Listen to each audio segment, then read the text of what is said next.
Summer is finally upon us, and that means we're going to be meeting two of our biggest fans. And they are called Radiator. And we're going to be installing two 12-inch fans into the V8. Like that. Job done. See you next time.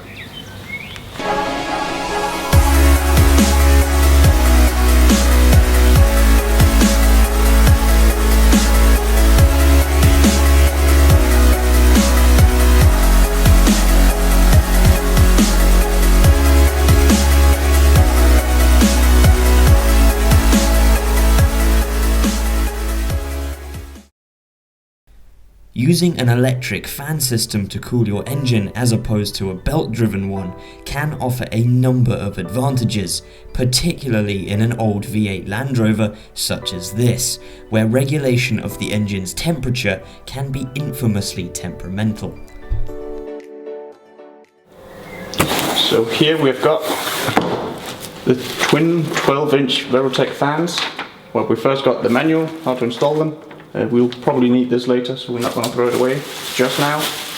And here we got metal bracket, we got some of those around here, and here we got the fans themselves in a package. Now these are quite heavy, and they're also quite expensive compared to the other fans you could get on eBay, because they are not the highest quality like these are. So these should last forever, and they're not starting making any funny sounds after 2 days of being installed. To make things easier for ourselves, we'll be removing the bonnet.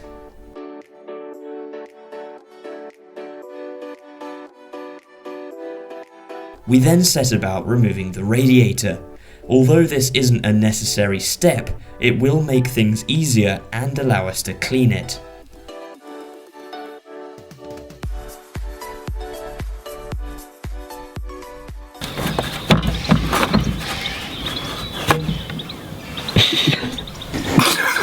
That's a bit anticlimactic.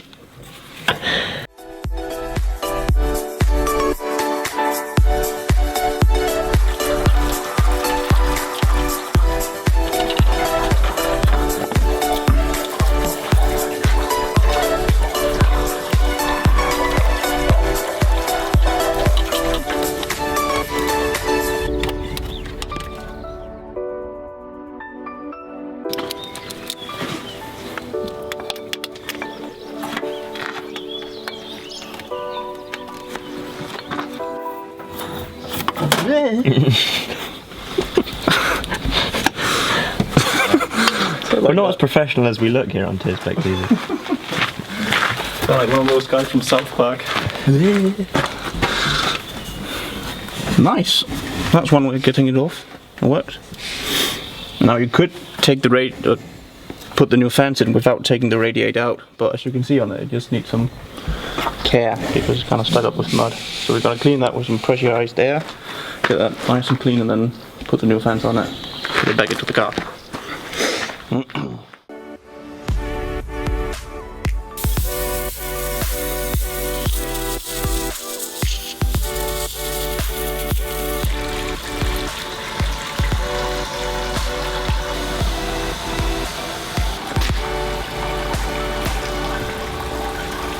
With the old bits sorted, we began piecing together the brackets and wires for the new fans.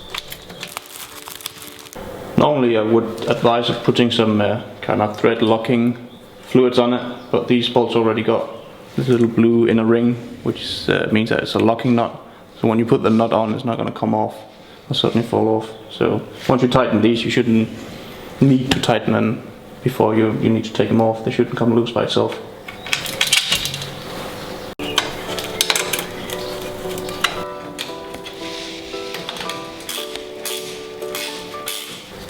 What we got here is the temperature sensor, which you put in between the top hose. Cut a piece of that out, put it in between, put some clamps on it, which is also included. Then you just wire this up to the fan according to this paper, and the fan should then turn on whenever you want to. There's a small dial in here, screw that you didn't screw in or out until the fan turns off when it's just at working temperature. Whenever it comes above that, the fans will then turn on automatically. That is pretty neat. We've got the relay, we've got red one. That just needs to get 12 volt supply, and what you can do is put this one, actually what you should do, is put this one onto the ignition feed, so whenever there's ignition on the car, the fans will work. Because if it's a very hot summer's day and just put this one on the 12 volt, this is going to be turned on all the time. So when the water gets heated up inside the car, the fan's just going to spin even though the car's not turned on. So we need to get a 12 volt ignition feed for this one. And the blue one just goes on to the two fans. And then from the fan down to the earth again with this one. So yeah, see if we can figure that out somehow. Do you think if you're on a different planet, they call the Earth wire, like, by the name of that planet? So if you're on Mars, it's a Mars wire. That might actually be.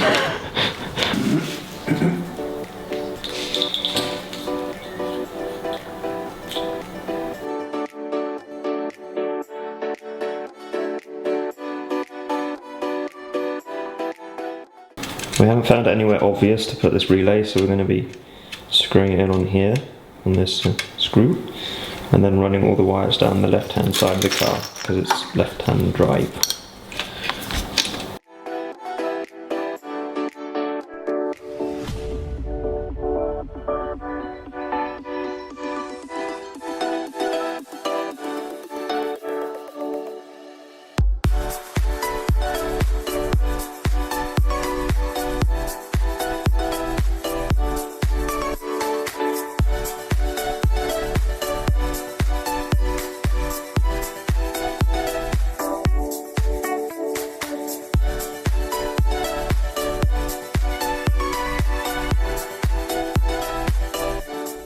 With everything put together, it was time to reinstall the radiator, hoses, and the new thermostat, and then wire it all up. Right now, we're trying to figure out where we got an ignition feed, which means, as I said before, that we only want the fans to be able to turn on when the key is on, or the engine is on. So I think we just found an ignition feed on the ignition coil. So now we're just gonna wire this red wire up to that one, which should be very simple. And then hopefully it's not going to be flickering, I don't hope. Maybe. No, it shouldn't be flickering. So that is our ignition feed. Then we just need to put 3 of these onto the earth wire of the ignition as well. And then we should be in business. And see if the fan will turn on.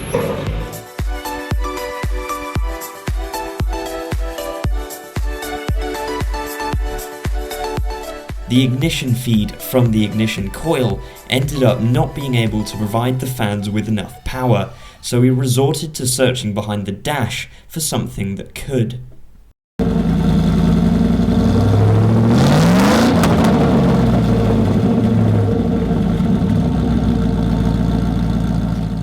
So quick update, a few hours have passed, well not a few, probably about an hour, since you last saw us. And initially we had some trouble getting the fans to work at all, which turned out to be a lack of power. And now we're just trying to find somewhere to wire them up to that will actually give them a continuous 12 volt power outage output. Update, we have found a thing which gives us power. So we are now... It's like disarming a bomb. There's a lot less tension, I'll be honest.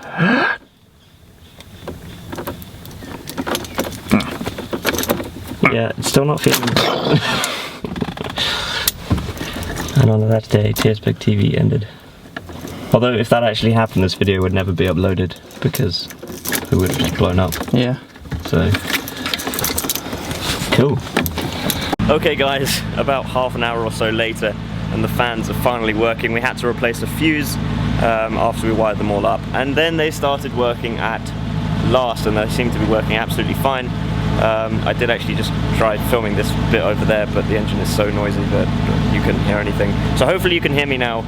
Fans are working, job done.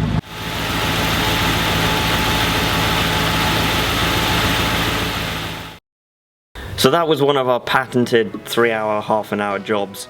But 2 of our biggest fans are now crammed into the engine bay of the V8, and hopefully that won't get us into a lawsuit of any kind. But they seem to be working well. Yeah, they turn on when we wanted to. we set the setting here, so when the dial's about in the middle, they will turn on. When it goes under that, they'll turn off automatically. And we got it on the ignition feed now, so whenever the engine is turned, the fans will activate. When you turn the keys, it'll turn off. So awesome. Thank you so much for watching, guys. Don't forget to follow us on Facebook, Twitter, Instagram, Snapchat. There are so many social medias, I can't remember them all. But I'll put all the links down in the description below. Thank you so much for watching, and we will see you next time.